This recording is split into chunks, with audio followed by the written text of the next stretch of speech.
Hello friends, welcome back to my channel. I have a fun one for you today. We are in the beginning of fall and we recently did a big harvest of radishes in our garden. Now I planted the French breakfast radishes this time and they are delightfully spicy, but not too spicy. Now I have a massive glut of radishes and I was thinking to myself, what can I do with them? Because there's no way that we're going to eat all of them in salads. So I'm going to ferment my radishes today and I wanted to take you along with me. So let's get started.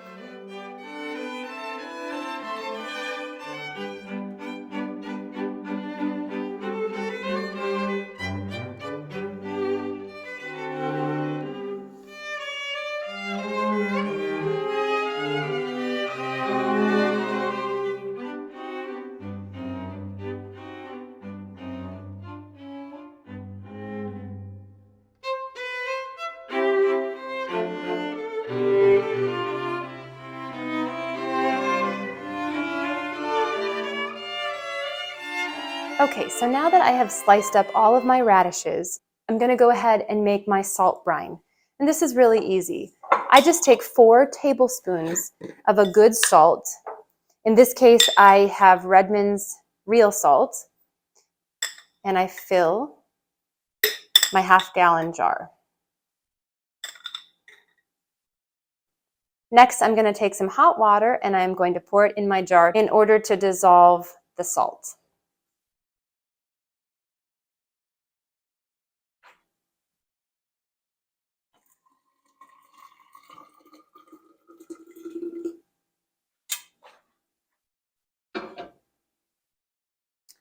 Now, it goes without saying that I would not want to pour a brine like this over these vegetables because it will kill all of the good enzymes and bacteria that help you with the lacto-fermentation process. So I'm going to fill this up the rest of the way with cool room temperature water until it gets to 8 cups.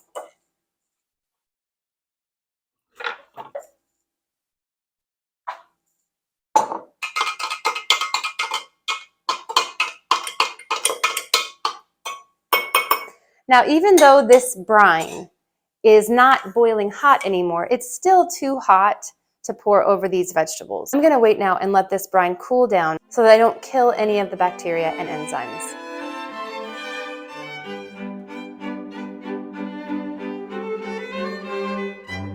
All right, so now that I have poured the salty brine over my radishes, I'm going to add my glass weight. So I purchased these glass weights and these little devices from Mason Tops. These are great devices to use for at-home fermentation. This is a silicone piece that has a one-way air valve.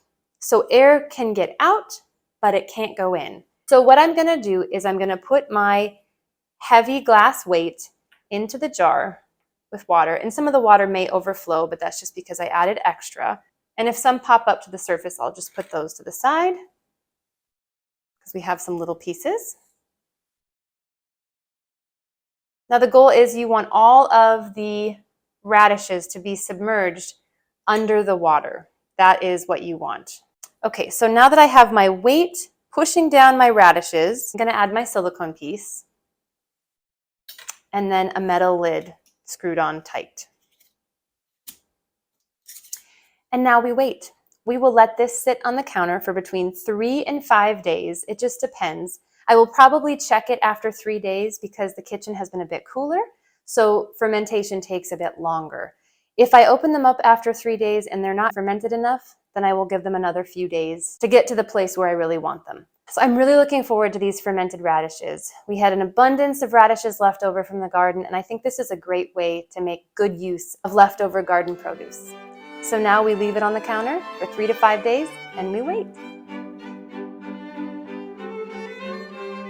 Thank you so much for joining me on today's video. I hope this has inspired you to try your hand at fermenting your own veggies.